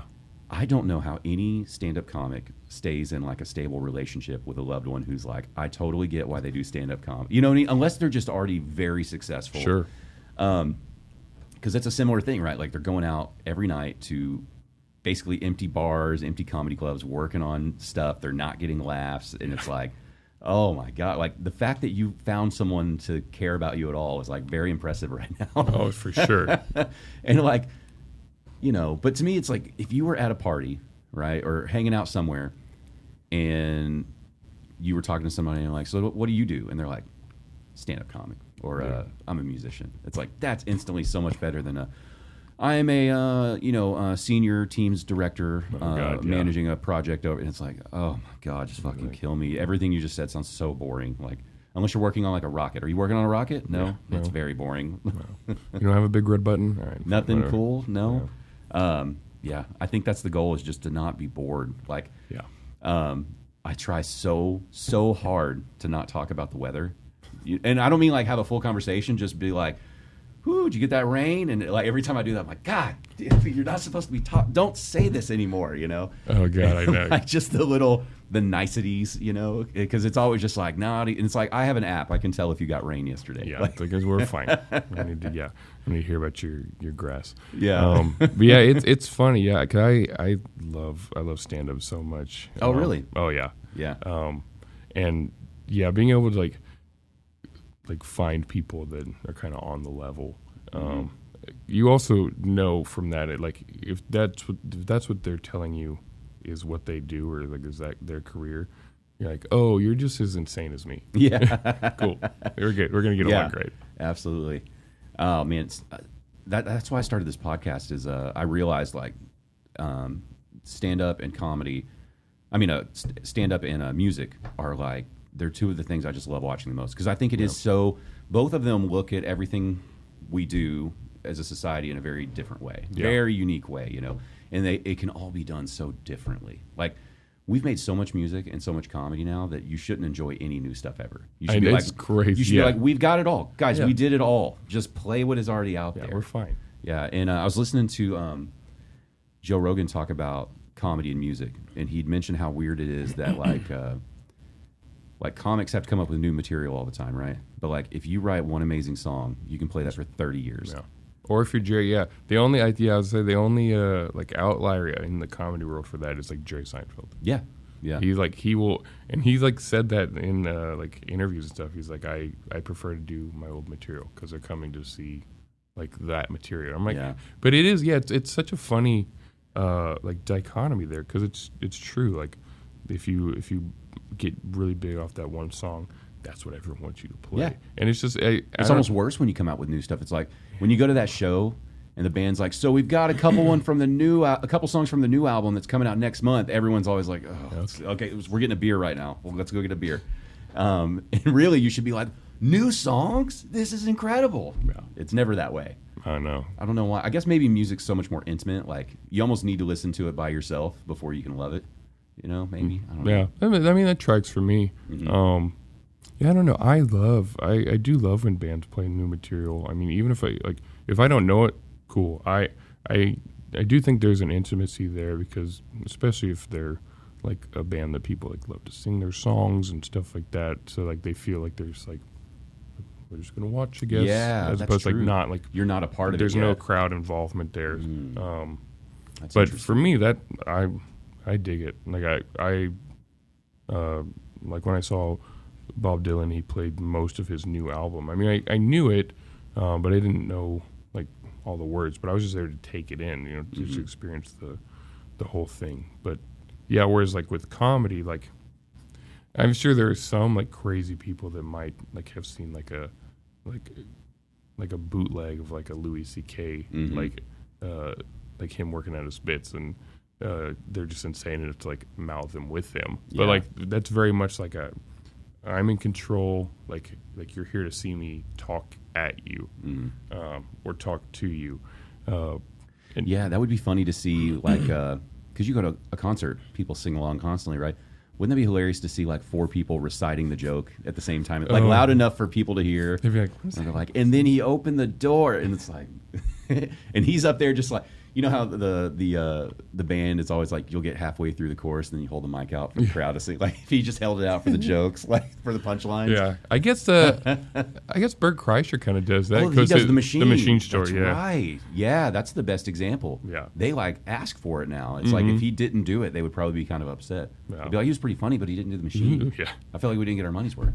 It's so funny. Yeah, you're right, man. He's boxed himself in, for better or worse, like with that joke. And then also the no shirt, right? Yeah. Like if he comes out with a shirt on and keeps it on, people are just going to be like, the fuck, man? Like, yeah, that's really interesting. Yeah, it's so funny. He's a guy that I think he's hilarious. Like I enjoy his stand-up, but I cannot listen to him speak. Really? When I've heard him in interviews, because I love Tom Segura and Joe Rogan, those guys, and, you know, they cross into each other's shows all the time. And I don't know if he's just too... Like, he's not disgusting like that. Like, he doesn't try to gross you out. He is just a gross person. You know what I mean? He is. And it's like, I find myself just cringing. And I can listen to, like, Your Mom's House with Tom Segura. Like, that stuff doesn't make me cringe. That's so funny. Yeah. I think it's so far out there. But, like, with Bert, when it's like, you find out he doesn't take a lot of showers after he works out, he jumps in the swimming pool instead. You're just like, this is fucking gross. You're too old to do this. What are you doing, man? And you're rich. He's a man just child. take a shower. He's just a rich man child. Yeah, and there was a great episode where Tom found out that he drinks like a half gallon of Kool-Aid every morning. He has like in the jug. Oh my God. And so something about him as an actual individual person, I'm just like, I can't fucking stand you. But when I watch a stand-up, I'm like, this guy, really funny. You got to check him out. And I feel like such a bad person for being like, I don't ever want to meet him. That's oh my gosh, that's so funny. I almost feel like the reverse, where it's like, man, like you're gross. You would 100% be a incredible person to like party with. Oh, or like hang with, dude. Yeah, he definitely would be. But yeah, I'm much more. Yeah, I mean it's never a competition, but yeah, Segura for me is He's my dude. Yeah, I love. Dude, he's incredible. Oh my god, we got to see him so here fun. at the Majestic Theater, which is just like I don't know, it's probably like 1,200 seats or something, right? Beautiful old school theater, and that was, he was very famous at that time. He had no problem selling those tickets, and but it was right before he's just epic, right? Like he sells out arenas now. So that's probably the smallest venue I'm ever going to see him in. Yeah. But it was perfect, man. And like, I don't even remember what the joke was. I'm sure it's on his specials, but I mean, I've watched so much comedy now that it's just like music. Right? It's rare that you're like blown away. Like you respect, like, that's incredible. That's really good. But that was like the hardest. I had like gut busted. Like I couldn't control how hard I was laughing at some of the outrageous shit he was saying. And you're just like, God, he's so fucking good. Yeah. And I was so happy that we got to see him in that theater. I didn't know he was going to get that big. I thought like, oh, he's already famous. And then he just got even more famous. Because then we went and saw him at a bigger place over here in Grand Prairie. It's like the Verizon Theater. It's like a massive, like, I don't know, it's probably like 8,000 seats or something. And, he's hilarious, but it's hard to get in the zone in that big thing. So, but yeah, I mean, we were like buckled over, gut busting. Like I couldn't believe it. And you're looking around and the whole rest of the place is like that. It's not that fake, not fake, but you do feel a little obligated. Like even if a joke's not that great, you still kind of do a laugh because you're like, I want it to be funny and I want this show to go well. But with him, it was just incredible. Like right out of the gate, you're just like, oh my God.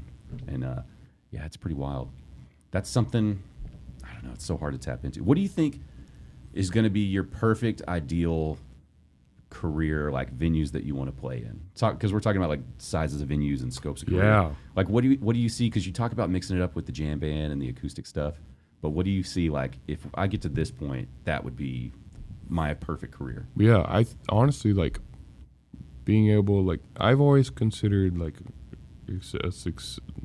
what I would deem, like, successful for myself is, like, playing, like, theaters like that, like Majestic, the Vic, like I saw Dawson in Chicago, like these, like, maybe, like, 1,000 to 3,000 seater, like, places, because it's... Have you had a chance to play anything that size yet? Or even just like a beautiful theater? Actually, no. Well, we have some great theaters in San Antonio that I'm coming for. Yeah. But yeah, like around, just because you have the space, you have a large stage, so you can like really spread out and you can really interact with each other on stage. There's enough space to where you can really like get the sound to really space out in there, and then it's both like it's intimate enough to where like the people that are really about your stuff can be there and be really invested, but it's also big enough to where people are just coming in like, oh, let's go check out this band. Like, it just seems like my favorite shows have always been in theaters. And so I'm like, that, like, it just seems like the perfect place to play. Yeah. There's something, too, about walking into those old buildings. It feels like more of an event than when you walk into, like, and I love, like, House of Blues. I think it's a great place to watch concerts. Yeah.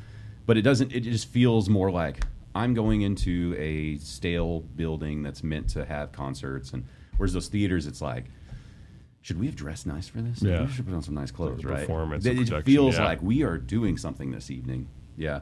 The only person I saw that kind of switched that for me was Sturgill. We went to watch him at that same like 8,000 seat venue I was talking about with Tom Segura, and I was like, Sturgill was fine for me personally, like listening to that music, but I didn't like it didn't click with me yet. Like I didn't really get who he was and what he does, and like I thought, like I didn't even realize he played lead guitar. I thought like, oh, he's an acoustic guy and he's got a band or whatever. So he shows up. He's got, I think it's just him playing electric, bass player, drums, and keys. That's it. And it's a massive stage, right? And they're setting it up in kind of an old school way where it's like they're in the center of that massive stage, right? So they're still setting up like they're playing in a small club. And something happened. He came out. I don't know if he couldn't hear himself in the monitors. I think that's what was going on.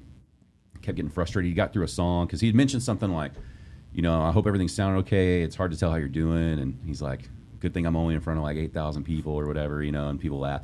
But then he kind of like, he's in the middle of another song and he just loses his temper, I guess. Like whatever's, it's not working. He walks off stage. The band's still just jamming, just trying to keep the vibe going, you know. And they're all like A+ players, so it's like, all right, I'm gonna do a little bass riff, I'm gonna do a little keyboard riff, you know. And then all of a sudden, like, I guess he went back over there, like yelled at somebody or whatever. I don't know what happened off stage. He came back out, picked up a different guitar, and just like stomped on his fucking pedals. And it was just like, now we're just in Distortion Town, just going crazy. And he just wails like, I don't know, like a 3-minute solo, just angry, frustrated solo, right? And you could tell he's just like working out. It's like, fuck, man, we're having just like a little jam here. Like, this is like, I should be watching this down at 8 Airs right now. This doesn't happen on shows like this. And he got that out, and then he was like, sorry about that or whatever, you know, and then he like goes back into it. So he had this huge opening. The crowd is going nuts. Now we're partying right now. Everybody's getting beers, and you know, at those big venues, it's like there's always the distraction. Kind of, we were talking about the comedy shows in big spots, right? It's never really intimate. Then like halfway through the show, like he just pulls out the acoustic, and it's like, I've never seen someone grab 8,000 people like that, where it was like whisper quiet, because people, like, he didn't try to sing louder, he didn't try to play louder, he just played his little, you know, slow heartbreak song, whatever he was playing at the time. And it's like, that's when it was sealed for me, because my wife was the one who's like, oh, I'm gonna get tickets, we're gonna go to this. And then I was like, okay, I'm all in on Sturgill. And then after that, I realized like one of his albums had all those horns. Oh yeah, like, fuck, I wish he would have had a horn section. Yeah, that would be incredible. But I'd never seen someone captivate that big of an audience to where they were all like, I want to hear this song. Yeah. And sorry for the sirens if you're hearing that. We're in Deep Ellum. Yeah. They're coming for me. Inside. Yeah. But I could see you doing that. I could see you being in a theater doing like your jam band stuff for most of the set, but then like, hey, I'm going to slow it down for a minute, play a couple songs. That'd be incredible. I mean, that's the just a single spotlight on you right there. It's the stuff I love, honestly. I mean, just having that like dichotomy. And also, yeah, it's like, all right, if you're here to see us, like, you're gonna pay attention, you know, like no matter what's going on. Do you think where you're at now that you like, what's the play now when you're a musician in your position? Like, do you try to grind it out and just play like a ton of shows? Do you try to become openers for someone? All of the above? Like a little all of the above. What do you think is like your way that you're gonna try to do it? I think for us, I guess me specifically, but with the band, all of my success has come from like hustling, getting to know people, and timing. That's because like I have no problem like playing like over 200 gigs a year, which is basically what I do. It wears on me to like for sure, but I can live with that. And then yeah, like the most, like I feel like I've had the most growth ever in like this past year. Like I've gotten to play some really cool things, some really cool shows. I have a lot of cool stuff coming up. I've met a lot of really interesting people and a lot of like musician heroes of mine that are further along, but are still kind of, they have that mindset of like, we're still kind of hustling. Like he's a Fort Worth guy, but he spends a lot of time in San Antonio. Vincent Neil Emerson, do you know him? Yeah. Yeah, so he's become a buddy of mine. And then so it's like, and then you've ended up getting these like small degrees of separation from these absolutely like huge guys like Charlie Crockett or like Willie Nelson. Like there's a spot I play called Martindale River Cafe, and one of the owners, her brother or brother-in-law, basically helped to start the Luck Festival at Willie Nelson's ranch, and like they go every year, and they've like hung out with Willie and like all this stuff, and it's just like all these things are like so close. I'm like, oh, it's just bound to break eventually if I just keep doing this. Yeah, just keep. I heard a Steve Martin quote recently where it was like, just be undeniably good, and everything's gonna happen. And so it's like you kind of just got to work on your craft and just keep it strong, right? The new album is definitely, there was nothing wrong with your previous album. This one just feels like you did hit another gear, though. It's a really beautiful album. Thank you. I mean, man, I'm still because it was released separately like that, I'm still like digesting all of it. Sure. Because I only heard about you, I don't know. Well, actually, Tom from the band Neutral and Paul was the one who hooked me up. He was like, got to check this guy out. I think y'all did a show together, and he was like, listen to him. I was like, all right. And so like I just went through that previous album, and it's like I'm just now going through all the new stuff. Yeah. It's like, you know, you got to go on the ride with it all, right? Like you can't just throw on a song and be like, I got this guy. I got to figure it out. Yeah, it's cool though. I like it. Thank you. The even down to the I get real nerdy about like the packaging of albums. Sure. Not like the physical packaging, but like I love the photography, like the artwork. Oh yeah. How you've got like a theme for the whole thing. It really makes you feel like you're settling into the album. You know, like you're like, okay, here's what we're getting into today. Have you got to print up much merch for it yet? Not yet. I'm gonna printing CDs soon. I just got the final like prints back for that. I do really want to do like vinyl release for this one. So figuring out all of that costs and wait times and all that. And then the vinyl. So I helped Brave Little Hal put out a separate vinyl record from like their normal albums. We did like a little intimate concert, and we recorded it all live, and we put that out separately. It's only on vinyl. Nice. And it was just this nice little extra for like people who really love them, you know.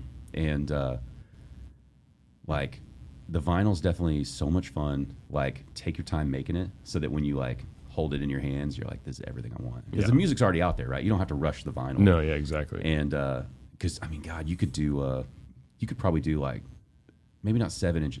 How many songs go on a 7-inch? Like 4 songs usually. Yeah, I think it's usually like 2 aside.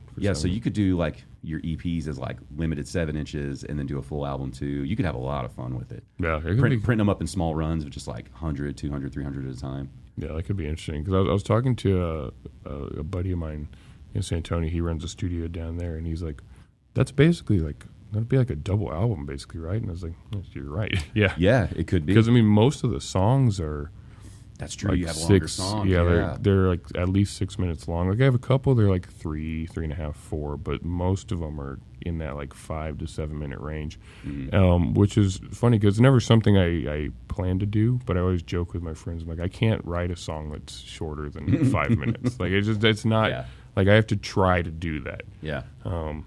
You know what was the coolest thing about? So the album we did with Brave Little Hal, that is a double album as well. Nice. And it made me realize how much I miss packaging for albums, because it gave us like, since I put it together, I was able to kind of, the event was fairly unique. You know, we just had this cabin, there was no PA, no nothing, and we put mics around the room to record it, right? But we had an audience, so we had like 50 people there. It would only hold 50 people, and it was all free. We just showed up, we had beer donated, and you just sat there and watched a performance that was basically like never going to exist again. They don't do shows like this ever. And they did it all acoustic, but like, you know, we had a little tiny amp for the keyboard. That was it. And then everything else was acoustic. But like Corey, the drummer, it's like he had like a snare with a big towel over it, and he had like a ride cymbal, but then he just had like he had a salt shaker box and stuff like that, you know? And so it was truly like, you're never going to hear these songs like that ever again. And so we didn't want to release it digitally, and I talked him into doing like, let's just do this vinyl. Yeah. So it made it fun because you had all this space inside, you know, the vinyl jacket when it opens up to like tell the story of like what this night was, and you know, you see the massive picture of how it was all set up, and it's like it was so much fun to have something tangible that you could put more of your personal self into. Yeah. So yeah, I think if you did a double album, you'd be able to talk about like whatever you wanted to help people go like, oh, this is what this album's about. Yeah, for sure. That'd be really fun. It's gonna be expensive though. That's what sucks, and you're not gonna make any money on it. No, yeah, but you got to do it. Yeah, I know. It has to be done. Dude, it has to, because then it's just gonna sit on your shelf forever. Like you're always gonna have that, no matter what.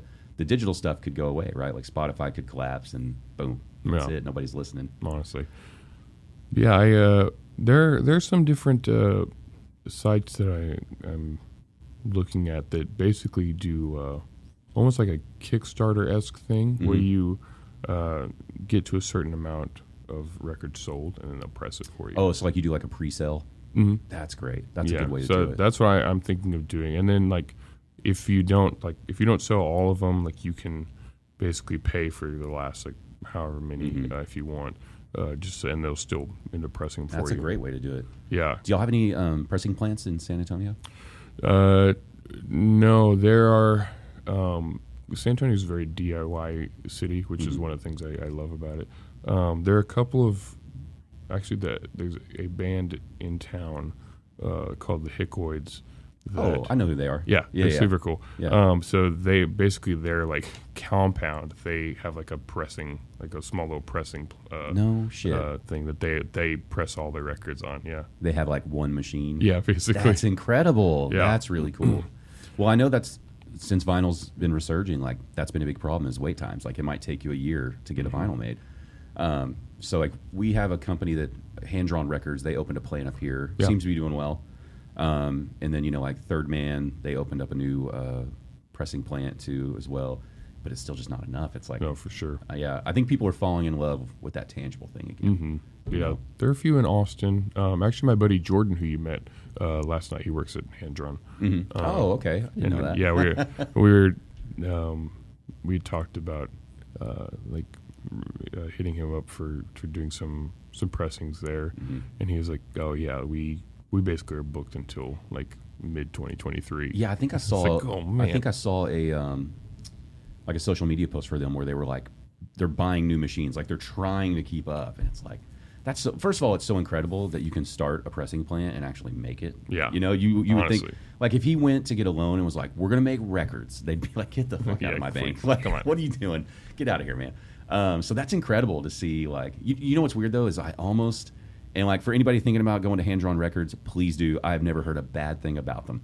This is just me being weird, but it's almost like so I got the Brave Little How records pressed through a place called Gotta Groove, and it was literally just because there's a record label called Coal Mine Records, and a bunch of their artists, I guess, were using that plant. So something about it felt like, oh, this one's cool, you know. Yeah. And something about like that was an old pressing plant with like old machines. And that's when it's like I felt really douchey, but it was like it's probably gonna be better. This is the old. Like, there's like vibe. Nothing. There's nothing that means it's gonna be better. And it was like I almost didn't trust going to the place up here, Hand Drawn, because it was new. Sure. And it's like records aren't new. Records shouldn't be new. It's like such a dumb way to think about it. But no, I'm glad to see that they're doing so well because there's a ton of artists around here that they would not have vinyl if it wasn't for Hand Drawn. Yeah, so for sure. Like, I'm glad to see they're doing well. I'm gonna have, if I make another one of we call that record live from Big Thicket because I want to keep throwing more concerts at that cabin and just do a Big Thicket series. Yeah. Only vinyl, never release That'd it digitally. Sick. And so when we do the next one, I'm gonna have to press it through Hand Drawn just to like balance it out now. Yeah, for sure. Yeah.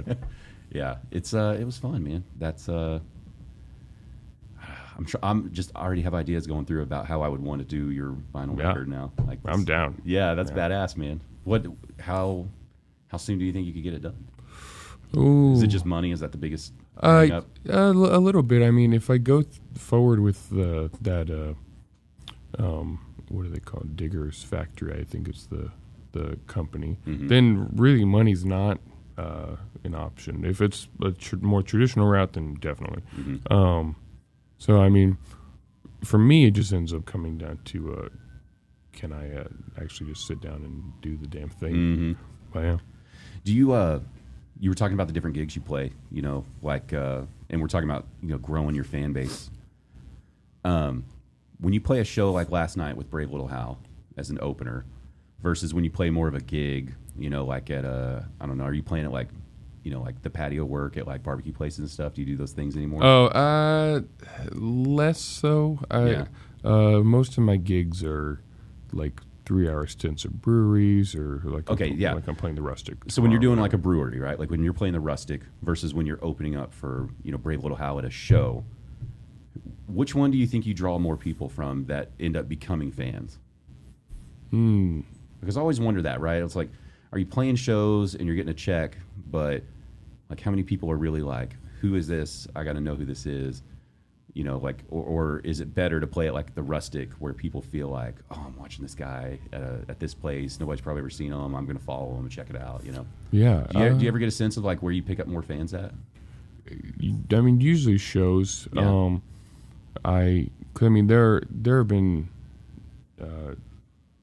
There've certainly been gigs that I've played where people are like, oh, like, where can I listen to music and stuff like that.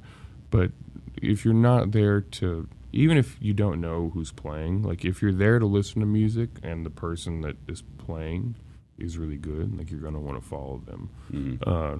And so that's where it's almost always happened for us. Where even now, like if there'll still be a pretty, well, maybe not pretty sizable, but whenever we play in San Antonio, I will always see new faces in the crowd, and they're always like super keyed into what we're doing.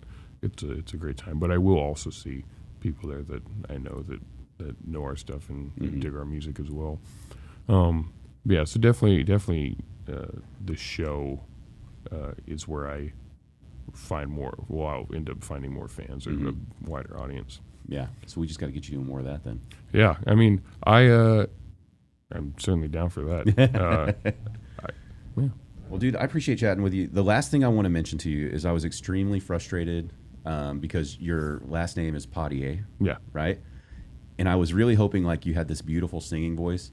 But then when I talked to you, and if I was like, hey, man, it's nice to meet you, you'd be like, oh, yeah, it's nice to meet you too, man. Like, I was really hoping you had this, like you're the guy from Waterboy with this horrible cake. Like, I was like, wouldn't that be great if he just spoke like absolute trash, but he had this beautiful singing voice? Like, I'm old Brandon Padier. Oh, like, Lord.